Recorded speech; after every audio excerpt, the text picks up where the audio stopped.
Bonjour à tous, bienvenue dans l'épisode 2 de mon podcast Poker Plus, un podcast où on parle de poker mais pas que. Aujourd'hui j'avais envie de vous retrouver pour parler d'un sujet qui me tenait à cœur, l'art d'être result-oriented, une maladie on peut dire qui touche pas mal de joueurs de poker et dont j'avais envie de débattre avec vous. De base je pensais que le sujet allait pas m'inspirer puis j'ai fini par écrire un Word de cette taille, donc on va partir direct. Je vous remercie pour les retours sur le premier épisode, j'ai vu que ça a été pas mal visionné et ça vous a pas mal plu. Donc merci à tous et celui-là j'espère qu'il vous plaira tout autant. Donc on part sur la question du jour et l'intro rapido. Pourquoi ne voit-on que des photos de victoire sur les réseaux sociaux? La question qui trotte dans toutes les têtes. Pourquoi on voit que des gens qui perfent autour de nous? Et un peu le fléau que ça peut être. Allez, on attaque direct, on envoie les mots forts. Pourquoi on voit que des gens qui postent des photos de bagues, de victoires, de day 3 en séries, etc. Euh, Quelque chose qui peut agacer certaines personnes, d'autres qui peuvent les motiver. C'est un sujet qui est passionnant et c'est un sujet qui touche tout le monde. Du coup, j'avais envie de parler de ça. Donc, comment ça m'est venu ce sujet du biais des résultats? J'ai vu la news cette semaine, je ne sais pas si certains l'ont vu passer, du joueur Adrian Mateos, un Espagnol de la team Winamax, qui a fini premier d'un super high roller Triton pour 200 000 dollars, où il y avait un peu plus de 6 millions d'euros à la gagne, je crois. J'ai vu passer ça. Donc, pour ceux qui ne le connaissent pas, c'est un joueur de MTT très fort, qui a une N de mob euh, à 55 millions, je crois, de gains. Donc, c'est un joueur vraiment très bon. Je vais ressortir sa N de mob en même temps que je vous parle. Et du coup, je me suis fait une réflexion cette semaine. C'est un joueur que je respecte évidemment, qui est très très fort, qui je crois est cinquième all-time, non, dixième, pardon, all-time money list. Donc, dixième plus gros gagnant en chiffre d'affaires sur les tournois au buy-in. Je précise bien chiffre d'affaires parce que c'est quelque chose qui va être important pour la suite de podcast. Donc, je reviens sur mon anecdote. C'est bon, j'ai préparé mes pages de mob, pardon pour le délai. Euh, du coup, j'ai vu la performance d'Adrien Matteo cette semaine. Un des meilleurs joueurs du circuit actuel, si ce n'est le meilleur, qui perf vraiment très souvent. Et je me suis fait la réflexion quand c'était sa dernière victoire. Parce que j'ai eu un peu le process de me dire, ah, ça fait un moment que j'ai pas vu une perte d'Adrien Mathéos en live. Peut-être qu'il a traversé une période de bad run, je sais pas quoi. Et je suis allé regarder sur son random mob, et sa dernière victoire date des WSOP 2025, où il a gagné un event online qui s'est joué en TF en live, sur un 3200 $, un format freeze out, je crois. Et c'était il y a un an. Et je me suis dit, ok, ça fait un an qu'il a pas gagné. C'était un bracelet de WSOP, son cinquième, je crois. Donc ça fait un bail. Il revient, il claque un des plus gros gains annuels. Et en fait, du coup, je suis allé dans sa page Endom Mob pour regarder le détail de ses résultats. Et là, je vais vous lister depuis entre les deux perfs. Quatrième, un 10K $ à Monte-Carlo. Cinquième, troisième, cinquième, cinquième. Deuxième, deuxième, deuxième sur un 10K. Neuvième, quatrième, neuvième. En fait, voilà, c'est ça que j'ai eu comme réflexion, c'est... Alors, certes, je le voyais plus, mais je le voyais plus parce qu'il ne gagnait plus. Mais il était évidemment présent, évidemment qu'il faisait tout le circuit. Et du coup, moi-même, j'ai été biaisé par peut-être que il a gagné 6 millions aujourd'hui, mais peut-être qu'il en a perdu 8 entre-temps. Ou alors peut-être que sur les 6 millions, c'est rien par rapport à tout ce qu'il a gagné si tu accumules toutes les sommes euh, qu'il y a eu entre ces deux perfs. Donc forcément, je vais dans l'excès et les deux choses que je viens de vous énumérer ne sont pas le cas.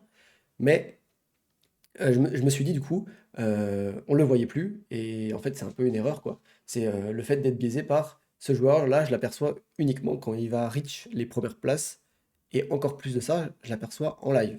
Parce que forcément, online, il doit éclater l'étape d'high roller et ça doit bien se passer pour lui. Donc voilà, les questions que je me suis posées, c'est euh, quel résultat il a fait entre ces deux perfs? En quoi ça peut, moi de ma vision, juger à quel point c'est un meilleur joueur qu'un tel, parce qu'il a perfé sur les plus gros tournois pendant cette période, etc. Euh, et combien il a vraiment gagné pendant cette période? Parce que on voit la perte de 6 millions, mais on ne sait pas ce qu'il y a à côté. C'est un peu ce que je disais avant, quoi. Deuxième anecdote qui m'a donné envie de parler de ça, c'est Thomas Echen.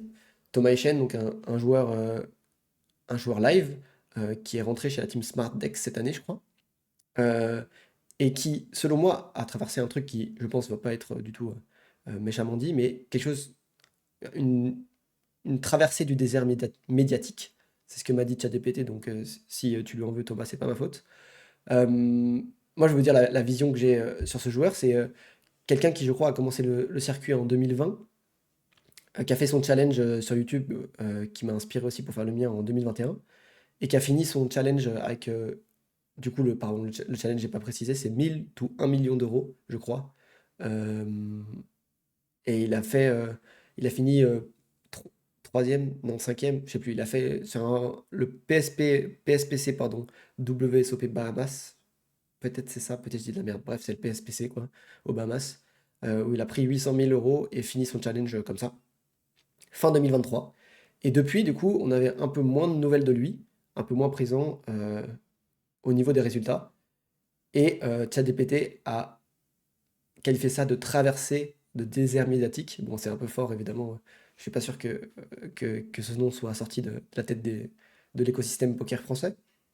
Mais il est revenu dans l'actualité récemment parce qu'il a gagné l'EPT à Barcelone fin 2025 pour sa première victoire live. C'est ce que j'ai vu sur son M de Mob, si je ne me trompe pas.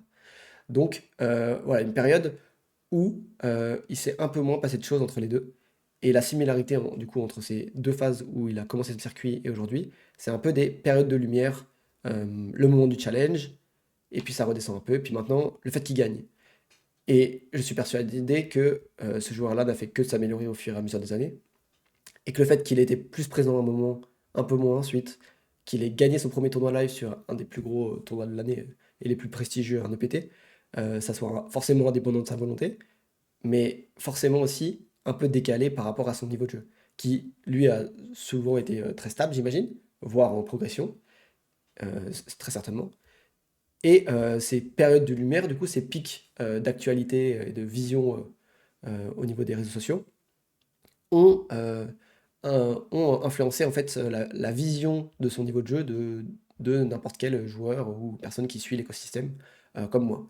Donc ça marque en fait cette anecdote-là, à quel point en fait on est biaisé par la présence médiatique et du coup les gains de ces joueurs. Parce que Thomas Echen, il a fait quelques résultats en fait sur cette période-là, juste on en est moins au courant, on a moins entendu parler de lui. Et du coup, je reviens sur la thématique initiale, à savoir pourquoi on est biaisé par les résultats et pourquoi on ne montre que des photos de victoire sur les réseaux sociaux. Donc, en début de réponse, je vais parler d'un avis perso. C'est plus facile de poster quand on gagne. Ça paraît logique et vraiment compréhensible. Quand on va chercher un titre en live, quand on va chercher un titre series, qu'on est sur une grosse période, un gros mois, on aura plus de facilité à prendre une photo d'une courbe en MTT, ben, ça peut être aussi des courbes en spin en CEV ou en cash, etc.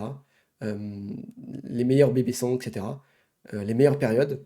Et à l'inverse, quand c'est sur une période où ça se passe moins bien, on n'aura pas ce réflexe-là ou on l'aura moins. Parce que forcément, on aura moins envie de partager. euh, et on sera peut-être dans une phase où on sera plus centré sur nous-mêmes et on intériorisera peut-être un peu plus. Alors que les phases de performance, forcément, tu es un peu plus tourné aux autres et tu as plus de facilité à, euh, à partager ta joie des résultats récents. Donc pour mon exemple perso, c'était plutôt au niveau de ma famille, où même je me rends compte quand on me questionne sur les résultats. Alors c'est toujours technique de parler des résultats euh, toutes les semaines, par exemple, parce que ça ne veut rien dire en fait.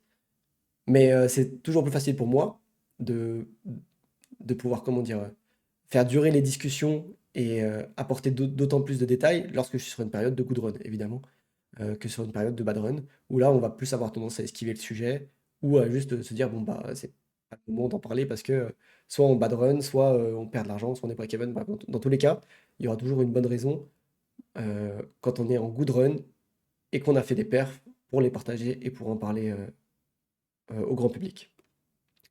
Donc voilà un peu pour le début du podcast. On passe maintenant euh, du coup, à la phase, vous avez compris, sur la critique. Aujourd'hui, on déconstruit le syndrome de win permanente. Et je vais vous montrer que le quotidien d'un joueur pro, il est à des années-lumière de ce que vous voyez sur les réseaux sociaux.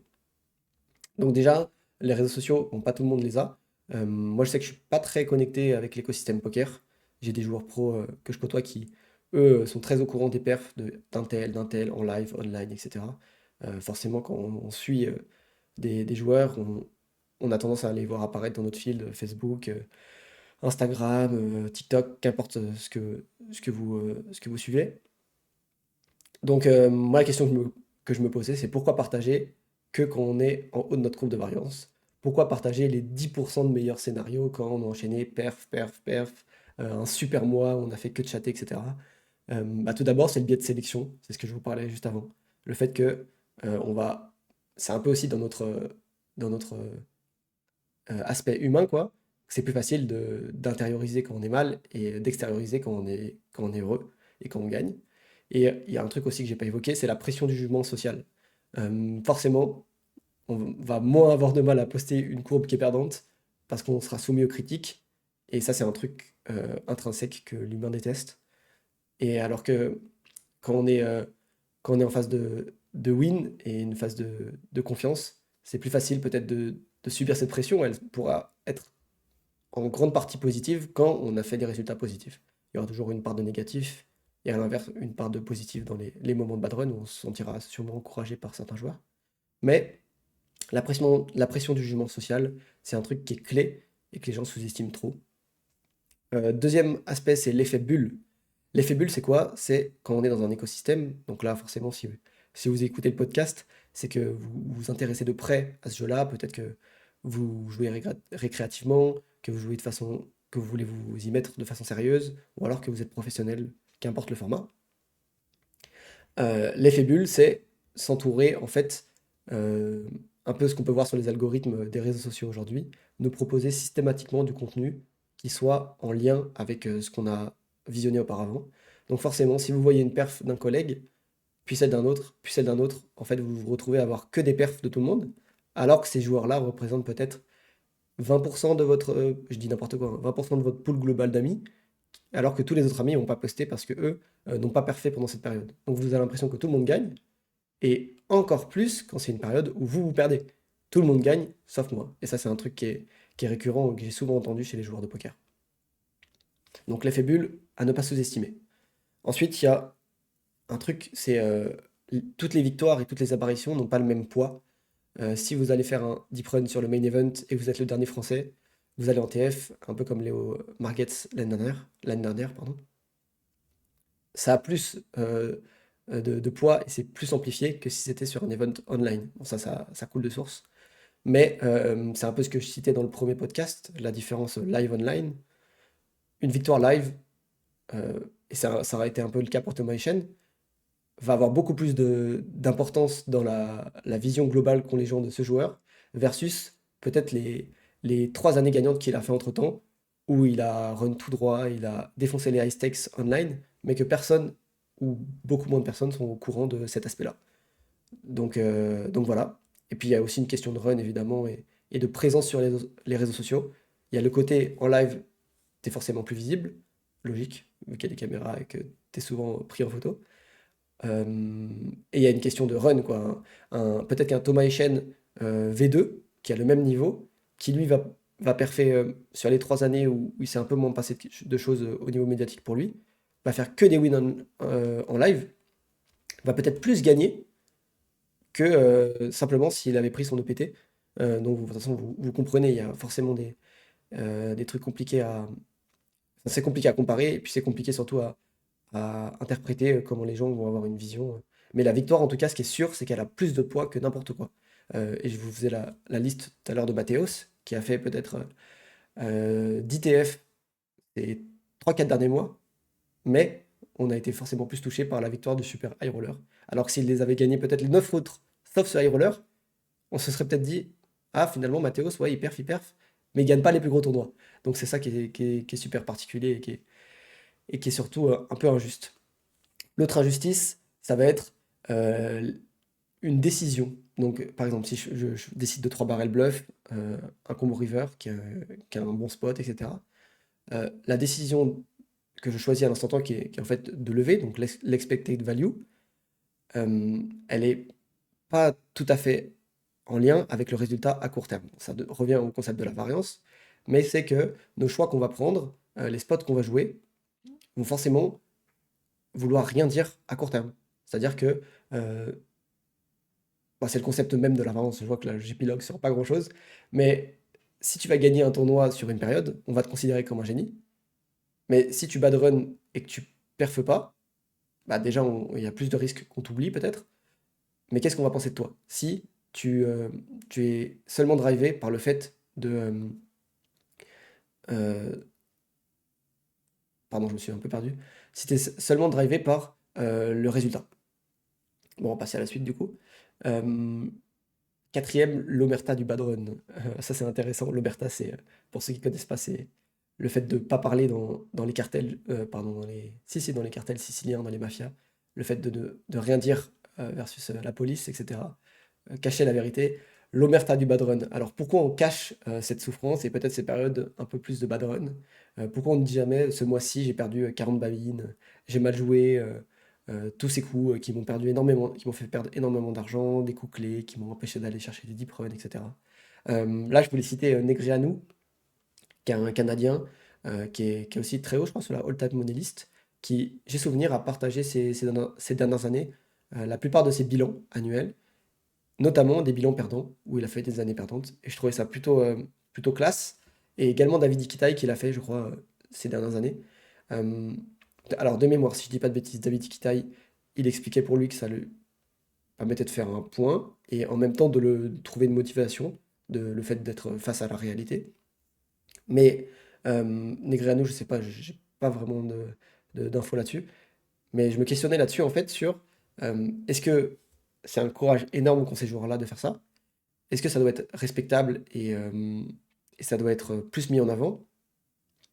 Ou alors la problématique est autre, c'est que ces joueurs-là ont tellement d'argent qu'en fait, poster une année négative, pour eux, ça les impacte pas. Bon, ça évidemment, c'est de la satire, je suis quasi sûr que ça les impacte et ils préféraient avoir fait des années gagnantes, surtout pour des compétiteurs comme eux.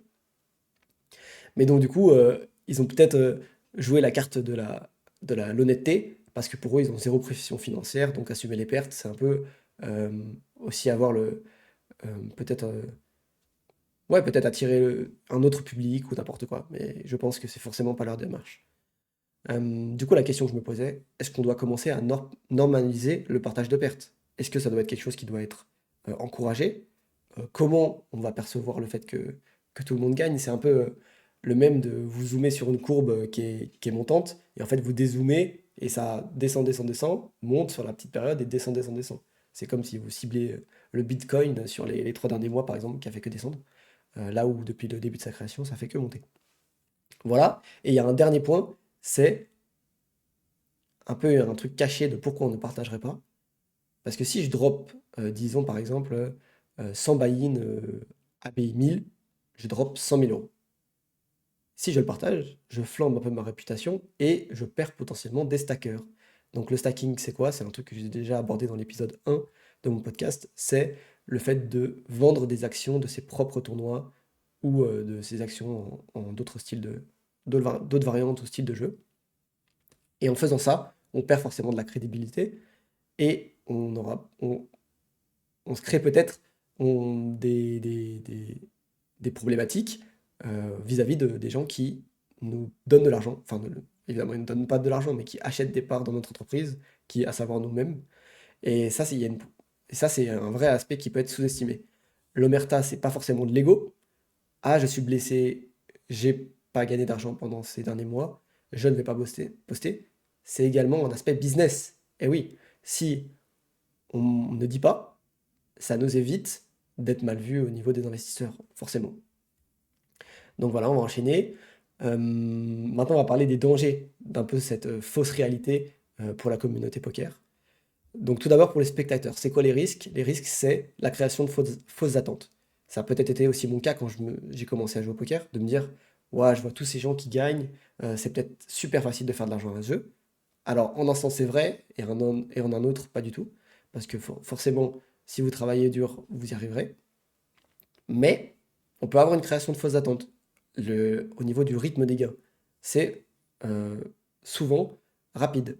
Euh, je trouve pas le bon mot, pardon. Mais c'est souvent régulier. Voilà, c'est ça que je voulais dire. les gains sont réguliers parce que forcément, sur notre algo, on voit X joueurs, X joueurs, X joueurs qui gagnent, gagnent, gagnent, gagnent, gagnent. Ça me fait penser là, un autre truc, c'est les streams de Z-Chance qui partagent les perfs de sa commu. Mais il faudrait regarder en fait tous les combien de mois postent ces gens-là. Et là, peut-être on aura une idée de à quel point ils ont perfé sous des façons, sur des périodes régulières. Mais ce truc-là est super, super intéressant aussi, quoi. Donc la création de fausses attentes, le fait de croire que que les perfs sont régulières, mais également il y a un flux d'argent constant en fait à ce jeu, versus la variance, qui elle est cachée parce qu'on va forcément montrer le top 10% des scénarios. Donc toujours ce double aspect qui est intéressant. Et un truc que j'ai appelé la gestion financière cachée, et qui va faire, je pense, la fin de notre podcast, expliquer que derrière une win par exemple, Mathéos à 6 millions d'euros, il y a parfois 5 500 000 euros de buy-in et 500 000 euros de déplacement. Donc on amortit tout pile les frais. Et peut-être 10 000 euros de frais sur la semaine. Donc au final, on se retrouve en ayant fait une grosse perf à perdre de l'argent. Donc, et ça peut être aussi lié au stacking, à rembourser, les impôts, le bénéfice, bref, c'est tous les aspects de, de chiffre d'affaires, gain net, gain brut, etc. Quelle est la grosse problématique du milieu du poker actuel? C'est le fait qu'on glorifie les gains bruts en chiffre d'affaires, à savoir end on mob. Et ça va être un des gros points de la fin du podcast. En quoi end on mob coûte au milieu du poker et à quel point ça fait plus de problèmes ça crée plus de problèmes que ça n'en résout. Parce qu'on classe les joueurs, donc là il y a un aspect de compétition, de, de vouloir être au top, avec un chiffre d'affaires. Donc tu peux gagner 2 millions d'euros sur ton end-on mob, mais en avoir perdu le double. Donc ça c'est toujours paradoxal. Mais qu'est-ce qu'on va dire de ce joueur? Est-ce que c'est un joueur qui est meilleur qu'un mec qui a gagné 10 euros et qu'on a perdu zéro? Non, mais c'est hyper intéressant ce débat, quoi. Est-ce qu'on juge le niveau ou est-ce qu'on juge ce qu'on a été en capacité d'aller chercher en chiffre d'affaires? Mais du coup, il faudrait prendre en compte la situation financière parce que la plupart des joueurs comment dire, n'ont peut-être pas le niveau pour ces buy-in, pas en soi qu'ils ne le méritent pas, juste qui viennent jouer au poker peut-être de façon plus amatrice. Prenons par exemple Neymar, qui est un joueur pro euh, un professionnel du football, qui vient jouer pour s'amuser aux tables de poker. Bah, ces joueurs-là, il a un end mob qui est plus gros que des top joueurs français. Alors que forcément, il avait juste les fonds pour buy-in ces tournois-là. Donc comment on peut juger ce niveau-là? C'est comme au niveau du grand public, où on va dire que X personnalité est fort au poker parce qu'on l'a vu apparaître dans une émission, dans un machin. Mais enfin, forcément, ça veut rien dire ces trucs-là. Donc je pense vraiment qu'Endon Mob fait du dégât et la plupart des gens, je pense, seront d'accord avec ça, c'est que c'est pas représentatif. Ça ne dit pas en fait si on gagne de l'argent et c'est problématique pour cet aspect-là. Mais il n'y a pas que ça. Il y a pourquoi on se fie à ce classement et pourquoi il n'y a pas de meilleure alternative. Eh ben, je viens de le dire. En fait, aujourd'hui, actuellement, on ne sait pas comment faire mieux que ça. On n'a que ces chiffres-là, en fait. Ces chiffres de sortie d'argent de chaque joueur après les tournois. Je parle essentiellement des tournois. On ne peut pas savoir exactement combien ils ont buy-in. Ça peut être enseigné en live, mais ça peut pas être dit online. Les joueurs ont des pseudos. Il y a des sites qui jouent maintenant sous real name, c'est-à-dire que vous êtes sous votre prénom, nom de famille sur les sites de poker. Là où si vous êtes sur un site avec des pseudos, forcément, vous pouvez raconter n'importe quoi, que ce joueur c'est vous, ce joueur-là c'est pas moi. Enfin, on peut dire ce qu'on veut, évidemment. Donc difficile de tout savoir. Et moi je vois un autre axe, c'est que plutôt de chiffrer le CA, plutôt de chiffrer du coup les bénéfices qui sont trop compliqués à savoir au niveau des entrées-sorties d'argent, essayer peut-être de faire un classement Elo ou quelque chose qui se rapproche d'une ligue fermée, un peu comme essaye de faire les tritons finalement, avec des tournois quotidiens et un ladder. Et ça c'est compliqué, donc un ladder c'est quoi? C'est un classement en fait sur les jeux vidéo.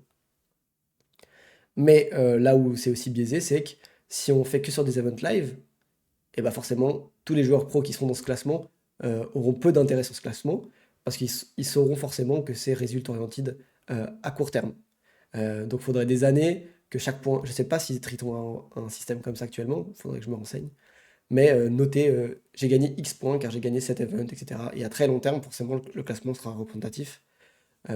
Mais encore, il y aura toujours cette part de- qu'on ne connaît pas, cette part d'imprévu, de variance, qui jouera dans les résultats des joueurs, et ça sera toujours le cas, quoi. Donc au niveau de cette ligue fermée, il y a cet aspect-là. L'autre option, ça serait peut-être de faire une ligue fermée, mais online, où on force les joueurs, je vais dire forcer, mais non, mais plutôt que les joueurs se jouent tous les jours. Et là, déjà, au lieu d'avoir un tournoi live, on aurait plusieurs tournois, on aurait un échantillon qui sera bien plus gros, et ça serait peut-être beaucoup plus représentatif. Parce qu'en fait, pour avoir quelque chose qui soit parlant, il faut que les joueurs qui soient au top de de la chaîne alimentaire, je veux dire, et au top niveau, aient de l'intérêt pour ça. C'est un peu comme le classement GPI aujourd'hui, qui classe en fonction des points, machin. Si les joueurs n'ont pas d'intérêt à aller chercher les premières places, forcément, ça décrédibilise ce système-là. Mais comme je vous ai dit, si c'est que live, c'est peut-être un peu trop héros à court terme. Il faudrait sur des années. Le classement GPI sur un an, bah, si vous avez joué 2 fois plus de tournois que votre concurrent, vous avez techniquement 2 fois plus de chances. Enfin, si vous êtes 2 fois moins meilleur, bah forcément, vous aurez un truc en résultat mathématique égalitaire à la fin. Alors que c'est pas le cas. Donc voilà, ce système de ligue fermée et de ladder, c'est un truc qui pourrait être intéressant online aussi, sur un peu comme la Ligue 1 par exemple, avec 20 joueurs qui rentrent, 2 ou 3 qui se font reléguer chaque année, où tous les jours pendant 2 mois ils s'affrontent. À la fin, on fait une moyenne des performances avec les placements, un peu comme un Battle Royale finalement. Voilà, un système de Battle Royale, ce serait super intéressant. Donc voilà, ça c'est un axe. Qu'est-ce qu'on peut modifier d'autre? C'est le jugement et ce qu'on pense d'un bon joueur. Donc pour moi, il y a trois grands axes. Il y a les résultats, le niveau de jeu et la reconnaissance des autres, reconnaissance de ses pairs, ce qu'on peut penser de nous. Donc ça c'est le troisième aspect. Et le classement qu'on a entre ces trois axes. À quel point on peut dire qu'on est performant. Souvent, les résultats passent en premier.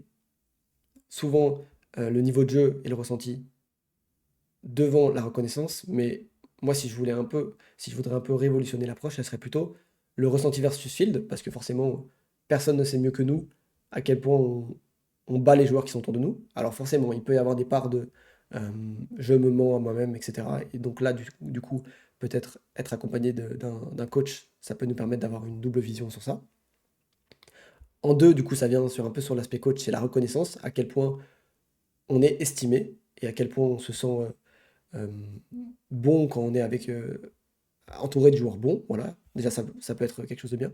Et en troisième, du coup, il faudrait placer les résultats, mais forcément en fonction de l'échelle du temps, quoi. Parce que si on me dit, sur 20 ans de carrière, les résultats passent après la reconnaissance, bah, je crois que je suis pas d'accord. Les résultats vont forcément repasser devant le reste. Mais sur une échelle vraiment court-termiste, un peu comme je parlais des différents classements, ça peut être vraiment le troisième critère.